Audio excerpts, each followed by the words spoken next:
Jesu Kristo'y nabuhay, nanaig sa kamatayan. Alleluia, Alleluia. Sa ngalan ng Ama at ng Anak at ng Espiritu Santo, Amen. ang pagpapala ng ating Panginoong Jesucristo, ang pag-ibig ng Diyos Ama, at ang pakikipagkaisa ng Espiritu Santo, naway sumainyong lahat. At sumaiyo rin. Mga kapatid, aminin natin ang ating mga kasalanan upang tayo maging marapat gumanap sa banal na pagdiriwang. Panginoong Jesus, Ikaw ang makapangyarihang Diyos at Prinsipe ng Kapayapaan.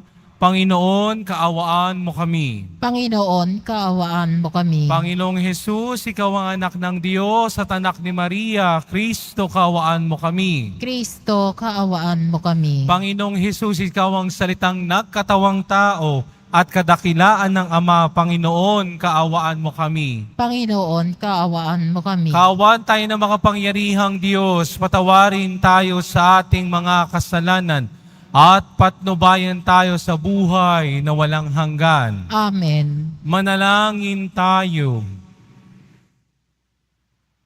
Ama naming makapangyarihan, ang mga sumasampalataya sa iyo ay iyong binuhay sa tubig ng binyag na pinagsilangan. Lingapin mo lagi ang mga isinilang kay Kristo, ngayong ang kasalan at kamatay ay kanyang natalo, upang ang mga bininyagan ay manatili sa pagpapala mo, sa pamamagitan niya kasama ng Espiritu Santo, magpasawalang hanggan. Amen. Magsiupo na po ang lahat. Pagbasa mula sa mga gawa ng mga apostol. Noong mga araw na iyon, naging matiwasay ang simbahan sa buong Judea, Galilea at Samaria. Ito'y tumatag at lumaganap sa tulong ng Espiritu Santo at namuhay na may pagkatakot sa Panginoon. Naklalakbay noon si Pedro upang dumalaw sa mga kapatid sa pananampalataya. Sa pagdalaw niya sa mga kapatid sa Lida, natagpuan niya roon ang isang lalaking nagngangalang Eneas. Ito'y paralitiko at 8 taon nang nakararatay. Eneas, ani Pedro, pinagaling ka ni Hesukristo. Tumindig ka't ayusin mo ang iyong higaan.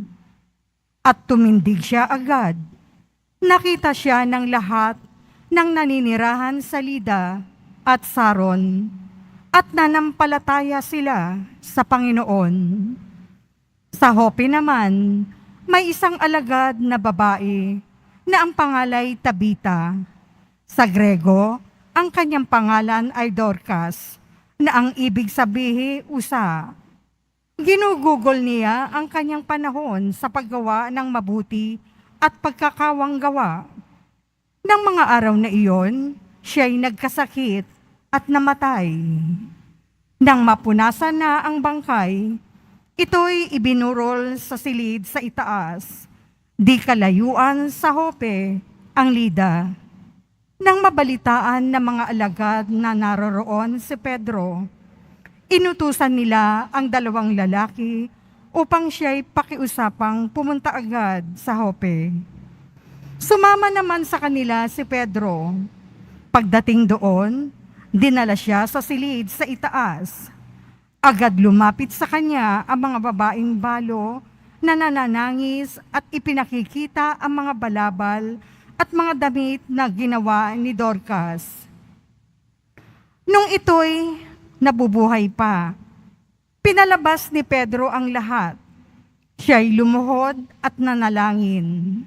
Pagkatapos, humarap siya sa bangkay at sinabi, "Tabita, bumangon ka." Dumilat si Tabita at naupo nang makita si Pedro. Hinawakan ni Pedro ang kanyang kamay at tinulungan siyang tumindig. Pagkatapos, tinawag niya ang mga banal at ang mga babaeng balo at iniharap sa kanila si Dorcas na buhay na. Nabalita itong sa buong Hope, kaya't marami ang sumampalataya sa Panginoon. Ang salita ng Diyos. Salamat sa Diyos. Sa lahat ng iyong kaloob, anong aking ihahandog? Sa lahat ng iyong kaloob, anong aking ihahandog? Sa Diyos ko, Panginoon, anong aking ihahandog? Sa lahat ng kabutihan na sa akin ay kaloob. Ang handog ko sa dambana ay inumin na masarap bilang aking pagkilala sa ginawang pagliligtas. Sa lahat ng iyong kaloob, anong aking ihahandog? Sa tuwinang magtitipon ang lahat ng kanyang hirang, ang anumang pangako ko ay doon ko ibibigay. Masakit sa kalooban ng puon kung may papanaw, kahit ito ay iisa, labis siyang magdaramdam. Sa lahat ng iyong kaloob, anong aking ihahandog? Panginoon, naririto akong iyong abang lingkod. Katulad ng aking ina, maglilingkod akong lubos. Yamang ako'y iniligtas, hinalinga at tinubos. Ako ngayoy maghahandog ng haing pasasalamat. Ang handog kong panalangin, sa iyo ko ilalagak. Sa lahat ng iyong loob, anong aking ihahandog? Magsitayo po ang lahat.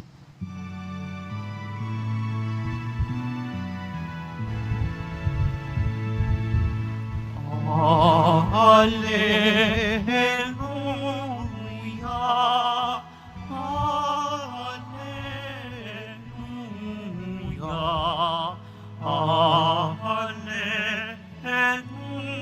Alleluia, Alleluia.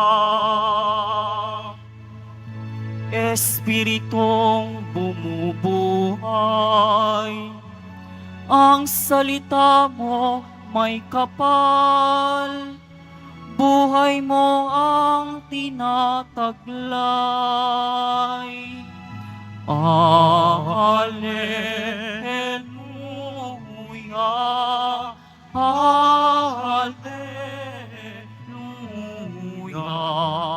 Alleluia, Alleluia,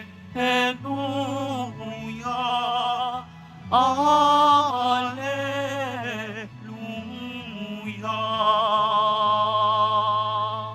Sumainyo ang Panginoon. At sumaiyo rin. Ang mabuting balita ng Panginoon ayon kay San Juan. Papuri sa iyo, Panginoon.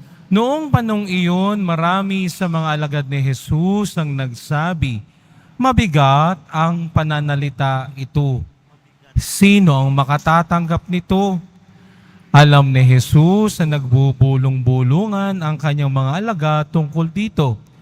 Kaya't sinabi niya, "Dahil ba rito'y tatalikuran ninyo ako? Gaano pa kaya kung makita ninyong umaakyat ang anak ng tao sa dati niyang kinaroroonan? Ang Espiritu ang nagbibigay buhay, hindi ito magagawa ng laman. Ang mga salitang sinasabi ko sa inyo ay Espiritu at buhay. Ngunit may ilan sa inyong hindi nananalig sa akin." Sapagkat talastas ni Jesus buhat pa noong una kung sino-sino ang hindi nananalig sa Kanya at kung sino magkakanulo sa Kanya. Idinugtong pa niya, "Iyan ang dahilan kaya ko sinabi na walang makalalapit sa akin malibang loobin ito ng Ama." Mula nooy marami sa kanyang mga alagad ang tumalikod at hindi na sumama sa kanya. Kaya tinanong ni Jesus ang 12, "Ibig ba din ninyong umalis?" Sumagot si Simon Pedro, "Panginoon, kanino po kami pupunta? Nasa inyo ang mga salitang nagbibigay ng buhay na walang hanggan. Naniniwala kami na ngayon natitiyak namin kayo ang banal ng Diyos." Ang mabuting balita ng Panginoon. Pinupuri ka namin, Panginoong Heso Kristo. Magsiupo na po ang lahat. Pakibate inyong katabi, mahal ka ni Lord. Ayan. Palakpakan natin ang Panginoon. Salamat sa Diyos, buhay tayo. Amen? Salamat sa Diyos, nakakakain tayo. Amen? Salamat sa Diyos, mahal na mahal tayo ni Lord. Amen? Palakpakan natin ang Panginoon. Nung ako'y papunta dito, naalaala ko ang isang kanta ni Diana Ross. Sino ito nakakakilala kay Diana Ross? Pakitaas ang kamay na paghahalata ang mga edad. Okay. Sabi sa kantay ganito, do you know where you're going to? Do you like the things that life is showing you? Where are you going to? Do you know? Sa panahon natin ngayon, ang tao kung saan-saan pumupunta, no? May kumakaliwa, may kumakanan, may papunta sa hilaga, may papunta sa timog. Ang daming hinahanap ng tao. Kaya anong nangyayari sa tao? Sa sobrang mga dinadaanan, naliligaw. Amen? Tingnan mo yung katabi mo. Tingnan yung katabi nyo. Sabi mo, naliligaw ka ba? Ayan. Parang nasa palengke, bili kayo dito, 62, doon sa kabila, 61, sa kabila, 60. Hindi mo na alam kung ano ang pipiliin mo. Ngayon din ang mga alagad ng Panginoong Hesus. Bakit? Ay ang bigat na ng sinabi ng Panginoong Hesus. Anong sabi niya? Kanin niyo ako. Kainin yung aking laman, inumin yung aking dugo. Ay talagang hindi nila makakayanan yun. Siguro sinasabi ng mga alagad nito, anong tingin niyo sa amin? Kanibal? Anong tingin niyo sa amin, Panginoon? Aswang? Kumakain ng laman, umiinom ng dugo? Sapagkat napakabigat na ng mga turo ng Panginoong Hesus. At dahil itong mga taong ito ay naghahanap na talaga ng tamang landas na hindi nila makita kay Jesus, umalis sila. Bakit? Sapagkat hindi nila matanggap ang mga malalalim na aral ng Panginoong Hesus. Hindi nila kayang tawag na atimin, Kaya sila nagsipag-alisan na, Bay totoo nga naman, ang aral ng Panginoong Hesus ay napakabigat na kung minsan ay hirap na tayong tanggapin. Kaya nang makita ng Panginoong Hesus ang 12, tinanong niya, kayo ba, ibig ba ninyong umalis? Anong sabi ni San Pedro? Napakaganda. Panginoon, kanino po kami pupunta? Nasa inyo ang salitang nagbibigay ng buhay na walang hanggan. Ito ang sagot sa kanta ni Diana Ross. Where are you going to? We are going to Jesus. Sabay-sabay nga tayo. We are going to Jesus. Palakpakan natin ang Panginoon sa umagang ito. Tayo'y inaanyayahan ng mabuting balita. Pupunta tayo kay Jesus. Amen? Hindi sa kaliwa, hindi sa kanan. Diretso patungo kay Jesus. Bakit? Sapagkat siya ang nagbibigay ng buhay na walang hanggan. Napakinggan niyo sa ating unang pagbasa, ang pagbabalik loob ni Pablo. Nung makita siya ni Pedro, makita niya si Pedro, siya'y guilty. Subalit anong sabi sa kanya ni Pedro? Tumayo ka. Sapagkat alam na ni San Pedro na pinili ng Diyos si Pablo para mangaral. Tinanggap ni Pablo si Jesus, ang buhay na walang hanggan, na yung dating taga-usig, ngayon ay tagapangaral na ng mabuting balita. At sa isang kwento din, sa ikalawang bahagi ng ating unang pagbasa, nakilala natin si Dorcas, isang tapat na alagad ng Panginoon. Subalit siya'y nakasakit at namatay. Pinatawag nila si Pedro. At nung si Pedro'y pumunta na doon kung saan si Dorcas ay nakaburol. Anong sabi ni Pedro? Dorcas, bumangon ka. At tumayo si Dorcas. Sa tingin nyo ba, si Pedro makagagawa nun? Hindi. Sapagkat si Pedro, kung titignan natin, ang dami din niyang ginawang pagkakamali sa harapan ng Panginoong Hesus. Subalit, yung mga pananalita ni Pedro, hindi kanya, kundi na pananalita ng Panginoong Hesus. Amen? At dahil sa pananalig ni Pedro, nabubuhayin ng Panginoong Hesus si Dorcas, sinabi niya, bumangon ka. Ipinakikita ni Pablo na kapag tayo'y naniniwala, humahawak sa mga salita ni Jesus, ang imposible ay magiging posible. Amen? At ang milagro ay dadaloy sa pamamagitan ng pangalan ni Jesus. Amen? Kaya tayo hinahamon sa mabuting balita. Kanino tayo pupunta? Walang iba kundi kay Jesus. Sapagkat siya ang nagbibigay ng buhay na walang hanggan. Amen? Bakit baga tayo napunta dito sa simbahan ng Quiapo? Simple lang. Sapagkat tayo naniniwala na ang Panginoong Jesus, ang mahal na pong Jesus Nazareno, ang nagbibigay ng buhay na walang hanggan. Amen? Kaya tayo narito, ang mga dasal natin ibinibigay natin sa Kanya. Pero hindi lang dasal, hindi lang kahilingan, kundi pati mga pagpapala natin. At alam ko marami sa nagsisimba ngayon, dumadaan sa hirap ng buhay. Merong matinding pinagdadaanan sa buhay.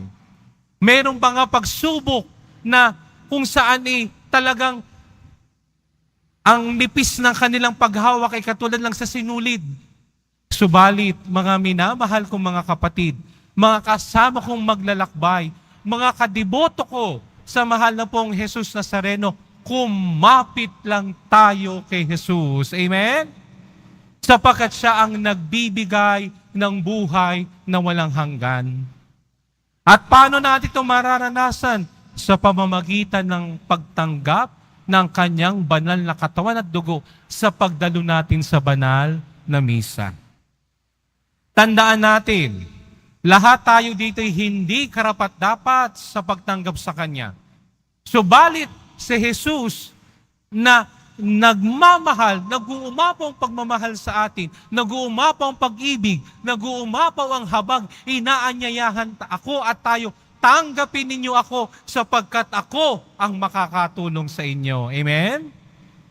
Kaya, sa pagdedebosyon natin sa mahal na pong Jesus Nazareno, huwag nating kakalimutan na ang pinakamataas na pagdarasal, pinakamataas sa pagpupuri ay walang iba kundi ang banal na misa.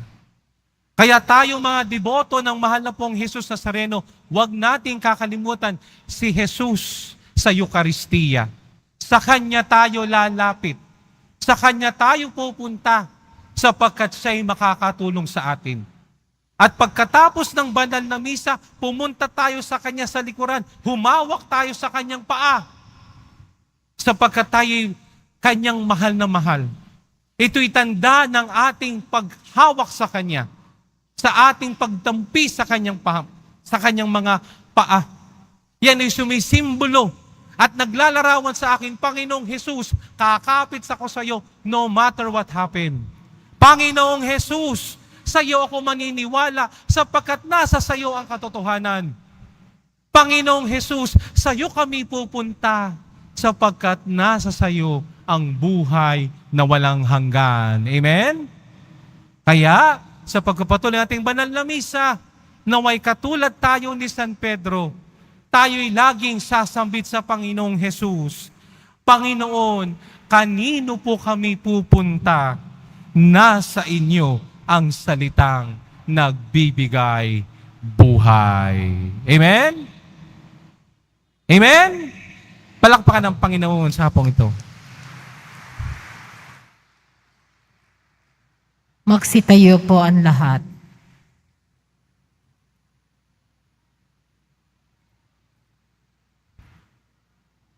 Mga minamahal kong mga kapatid, inihahatid sa ating ni Kristo ang salitang nagbibigay buhay na walang hanggan at tayo ay sumasampalataya. Bunga ng pananampalatayang ito, may pagtitiwala tayong magsumamo sa ating Ama sa langit na dinggin ang mga panalangin ng pamayanang ito. Ama, panatilihin mo kaming tapat sa iyong anak. Ama, panatilihin mo kaming tapat sa iyong anak. Ang mga pinuno ng simbahan naway sumunod sa Panginoon ng buong puso, isip at lakas. Manalangin tayo. Ama, panatilihin mo kaming tapat sa iyong anak. Ang mga pinuno ng mga bansang nagdaranas ng kaguluhan, naway walang patid na magsikap na makapagbahatid ng kapayapaan at katarungan sa kanilang mga bansa. Manalangin tayo. Ama, panatilihin mo kaming tapat sa iyong anak. At tinawang maunawaan na ibinibigay ng Diyos ang pinakadakilang katunayan ng kanyang pag-ibig sa nananatiling presensya ng banal na sakramento. Manalangin tayo. Ama, panatilihin mo kaming tapat sa iyong anak. Ang mga may sakit at nagdurusa sa matagal ng karamdaman, naway magkaroon ng kapayapaan ng damdamin na dulot na nagbibigay ginhawang mga salita ni Kristo. Manalangin tayo. Ama, panatilihin mo kaming tapat sa iyong anak. Ang mga namayapa, naway magtamasa ng walang hanggang kapayapaan kay Kristo. Manalangin tayo. Ama, panatilihin mo kaming tapat sa iyong anak. Ama, nasa iyong anak ang mga salita ng buhay. Wala kaming patutunguhan kundi sa Kanya. Iniaalay namin ang aming mga panalangin sa ngalan niya na nabubuhay at naghahari magpasawalang hanggan. Amen. Magsiupo na po ang lahat.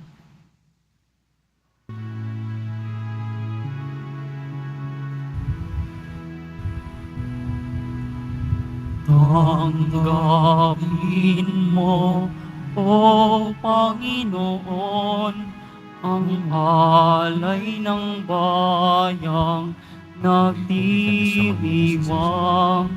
Puhunan mong bigay ang alak at tinapay, handog ng pagkabuhay. Tanggapin mo, O Panginoon, ang alay ng bayang nagdiriwang. Puhunan mong bigay ang alak at tinapay, handog ng pagkabuhay. Manalangin kayo mga kapatid upang ang paghahain natin ay kalugdan ng Diyos Amang makapangyarihan. Tanggapin nawa ng Panginoon itong paghahain sa iyong mga kamay sa kapurihan niya at karangalan sa ating kapakinabangan at sa buong sambayanan niyang banal. Ama naming lumikha, tanggapin mo at kalugdan ang mga alay ng iyong angkan upang sa tulong ng iyong paglingap at pagsubaybay, ang bigay mo sa aming puhunan ay hindi masayang. Sa pamamagitan ni Jesucristo kasama ng Espiritu Santo, magpasawalang hanggan. Amen. Sumainyo ang Panginoon. At sumairin. Itaas sa Diyos ang inyong puso at diwa. Itinaas na namin sa Panginoon. Pasalamatan natin ang Panginoong ating Diyos. Marapat na siya ay pasalamatan. Ama naming makapangyarihan, tunay ngang marapat na ikaw ay aming pasalamatan. Ngayong ipinagdiriwang ang paghahain ng Mesiyas, ang maamong tupa na tumubos sa aming lahat. Naghahaing walang humpay ang anak mong minamahal upang magkasalo-salo ang tanan sa piging ng iyong buhay. Hindi na mamamatay ang inihain sa krus. Ang sa krus ipinako'y buhay lagi bilang handog. Kaya kaysa namang hen na nagsisiawit ng papuri sa iyo, nang walang humpay sa kalangitan, kami nagbubunyi sa iyong kadakilaan. Santo, Santo, Santo, Panginoong Diyos ng mga hukbo, napupuno ang langit at lupa ng kadakilaan mo, o sana sa kaitaasan, pinagpala ang naparirito sa ngalan ng Panginoon, o sana sa kaitaasan, magsiluhod po ang lahat. Ama naming banal, ikaw ang bukal ng tanang kabanalan, kaya't sa pamamagitan ng iyong Espiritu, gawin mong banal ang mga kaloob na ito, upang para sa amin maging katawan at dugo ng aming Panginoong Hesukristo, bago niya pinagtiis ang kusang loob na maging handog. Hinawakan niya ang tinapay, pinasalamatan kanya, pinaghati-hati niya iyon, iniabot sa kanyang mga lagad at sinabi, tanggapin ninyong lahat ito at kanin, ito ang aking katawan na ihahandog para sa inyo.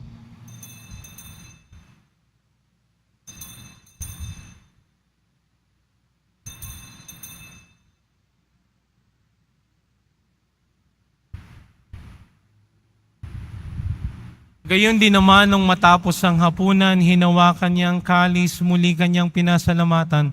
Inabot niya ang kalis sa kanyang mga lagad at sinabi, tanggapin ninyong lahat ito at inumin. Ito ang kalis ng aking dugo, ng bago at walang hanggang tipan. Ang aking dugo na ibubuhos para sa inyo at para sa lahat, sa ikapagpapatawad ng mga kasalanan. Gawin ninyo ito sa pag-alaala sa akin.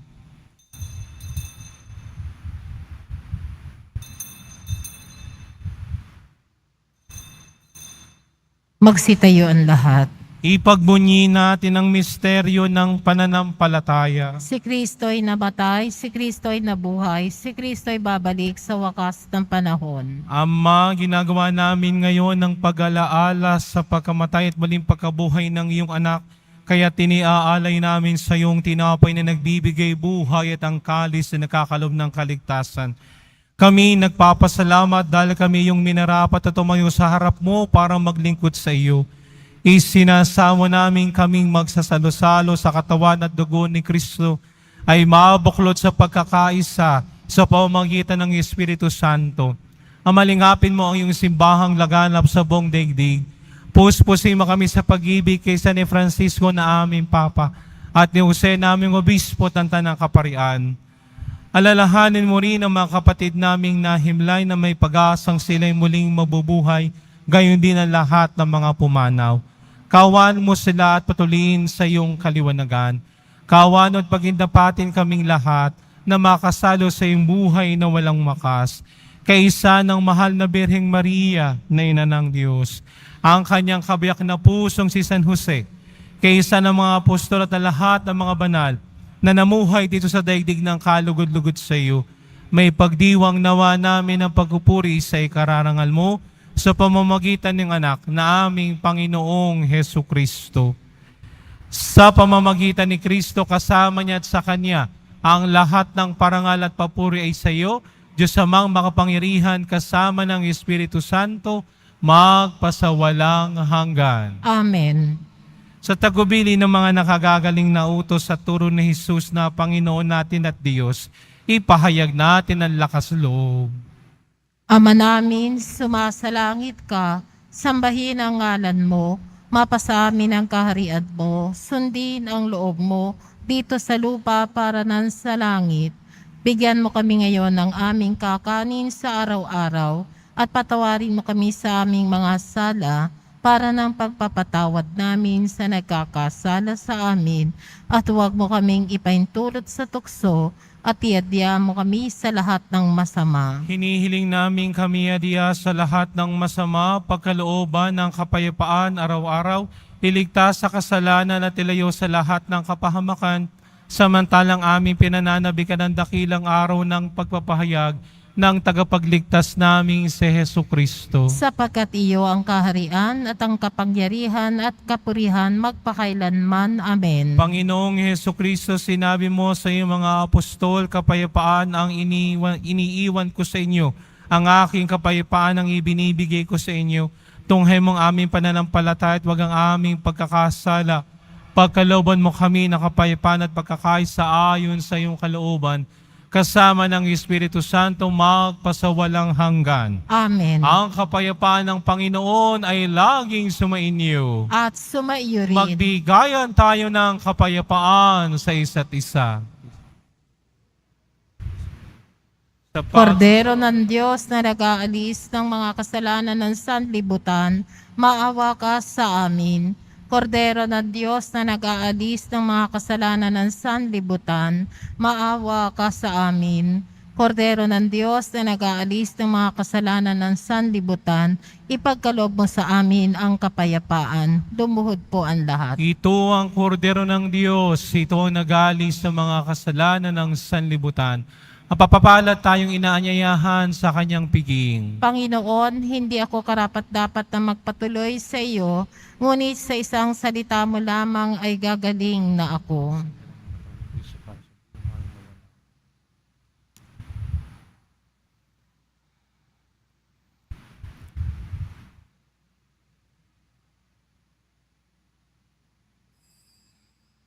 Para sa lahat ng tatanggap ng banal na komunyon, sasagot po tayo ng amen pagkasabi ng pari o ng lay minister ng katawan ni Kristo at isubo agad sa bibig bago umalis sa harapan ng pari o lay minister. Sumunod po tayo.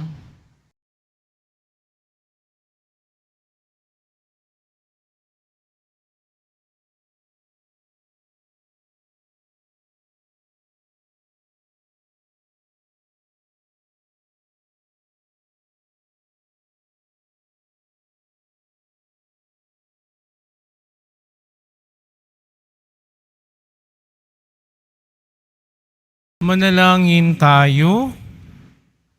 Ama naming mapagmahal, ipagpatuloy mo ang iyong matapat na pagsubaybay sa iyong mga dinudulutan ng kaligtasan upang ang mga ipinagpakasakit na sagapin ng iyong anak ay makinabang sa pagkabuhay niya nagbibigay galak. Sa pamamagitan niya kasama ng Espiritu Santo magpasawalang hanggan. Amen. Sumainyo ang Panginoon. At sumaiyo rin. Mahal na poong Jesus Nazareno, inihayag mo sa pamamagitan ng krus ang walang maliw na pag-ibig ng Diyos sa sangkatauhan. Pakinggan po ninyo ang kahilingin ng inyong angka na nagsusumamo po sa inyo. Makamtan naman po nila ang inyong katugunan at tanggapin ang kasagutan na may utang na loob na tinatanaw. Basbasan din po ninyo ang mga daladala nilang imahin at dasalan. Sa pamamagitan ng bendisyon na po ito, naway maalaala po nila ang mga pangako nila noon sa binyag, na ikaw ay kanilang ibigan at pagdilingkuran bilang Panginoon magpasawalang hanggan. Amen. At pagpalain kayo ng makapangyarihang Diyos, Ama at Anak at Espiritu Santo. Amen. Pumayo kayong taglayang kapayapaan ng poong Jesus Nazareno. Salamat sa Diyos. Viva nuestro Padre Jesus Nazareno! Viva!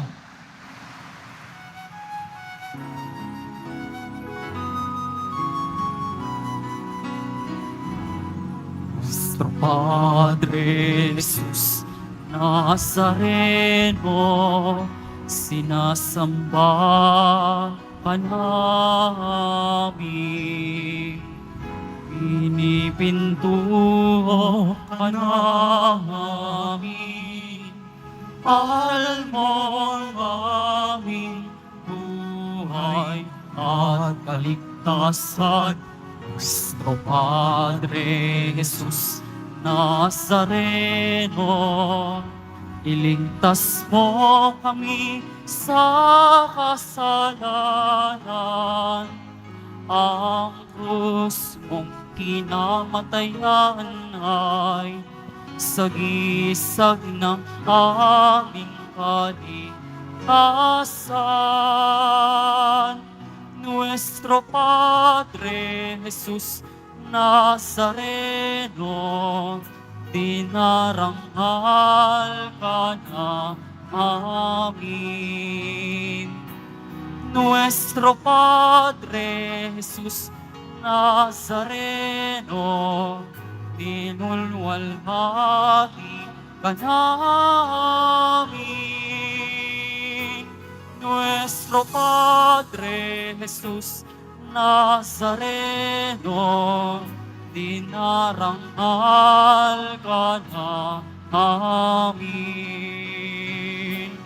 Nuestro Padre Jesus Nazareno, dinulwalhati ka namin.